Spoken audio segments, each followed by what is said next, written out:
ایک بہن نے کویسچن کیا کہ جب یہ ہم نے عقیدہ سمجھ لیا کہ اللہ تبارک و تعالی اثر قبول کرنے سے پاک و صاف ہے، تو پھر یہ کیوں کہا جاتا ہے کہ رو رو کر دعا کریں؟ دیکھیں مسئلہ یہ ہے کہ یہ رو رو کر دعا کرنا، یا جیسے نبی کریم صلی اللہ علیہ وسلم نے ارشاد فرمایا کہ تم اگر رو نہیں سکتے تو رونے والوں کی صورت بنا لو، اس طرح کی روایات بھی ہے، روایات ایسی موجود ہیں. تو اس میں یہ اس لیے نہیں کہا گیا کہ اللہ تبارک و تعالی اس سے متاثر ہوگا، وہ کسی چیز کا اثر قبول نہیں کرتا. اسی وجہ سے آپ دیکھیں غیر مسلمین کو جو نعمتیں اس نے دی ہیں بظاہر بلکہ اکثر ایسے ہی ہوتا ہے کہ کروڑوں مسلمانوں سے زیادہ ان کو نعمتیں دی گئی ہیں.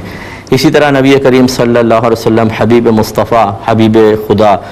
صلی اللہ علیہ وسلم 13 سالہ مکی زندگی میں کس قدر اذیت اور تکلیف میں رہے، یہ اللہ کی شان بے نیازی ہے. اسی طریقے سے بعض اوقات دو ملکوں کے میچ ہوتے ہیں، پڑوسی ملک ہے ہمارا ملک ہے، وہاں وہ اپنے حساب سے اپنے لوگوں سے اور اپنے بڑوں سے دعائیں کر رہے ہوتے ہیں اور منتوں کا انتظام کر رہے ہوتے ہیں، جو ہمارے نزدیک صحیح طریقہ نہیں ہے. اور ہم اللہ تعالیٰ کی بارگاہ میں ہمارے بہت سارے لوگ جھکے ہوتے ہیں، لیکن بعض اوقات وہ جیت جاتے ہیں اور یہاں ہار ہو جاتی ہے، گویا کہ یہ دعائیں قبول نہیں ہوتی، ادھر کی دعا بظاہر قبول ہوتی نظر آتی ہے. تو اللہ کی شان بے نیاز. جب یہ جو کہا جاتا ہے کہ جی نماز پڑھو اللہ خوش ہوگا، گناہ نہ کرو اس سے اللہ خوش ہوتا ہے، گناہ کرو گے اللہ ناراض ہوگا، یہ اصل میں اس کے ارادہ ازلی کے بارے میں کہا جاتا ہے. مثال کے طور پہ اللہ کا ارادہ ہے کہ جو رو کر گڑ گڑا کر خوش و خضوع کے ساتھ عبادت کرے گا اسے انعام دے گا.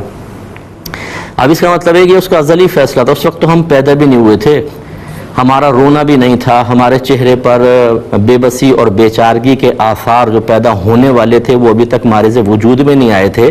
تو یہ بس جو ازلی ارادہ ہے کہ جو نماز پڑھے گا میں اس کو انعام دوں گا، جو گناہ کرے گا میں اس کو سزا دوں گا. اسی ارادہ انعام کو ہم خوشی سے تعبیر کر دیتے ہیں، اور جو اللہ کی ظاہر ناراضگی ہے یا عذاب ہے اس کو ہم اللہ کے ناراض ہونے سے تعبیر کر دیتے ہیں. اور اسی طریقے سے رو رو کر دعا مانگیں، کیونکہ اللہ کا ارادہ ازلی یہ ہے کہ جو خوش و خضوع کے ساتھ نظر آئے، گڑ گڑاتا ہوا نظر آئے، اپنی ظاہری حالت کو بدل کر اللہ تعالیٰ کی رحمت کو اپنے جانب متوجہ کرتا نظر آئے تو اللہ اس کو زیادہ دے گا یا اس کو عطا فرمائے گا. تو اس لیے اب آپ سمجھ گئے ہوں گے کہ یہ وقتی طور پر کسی اثر کو قبول کرنے کا نتیجہ نہیں ہوتا، بلکہ یہ تو پہلے کہ اللہ کے ارادے ہیں کہ کون رو کر دعا کرے گا کون نہیں کرے گا. اسی لیے دیکھیں بعض اوقات ہم رو رو کے دعائیں کر رہے ہوتے ہیں قبول نہیں ہوتی،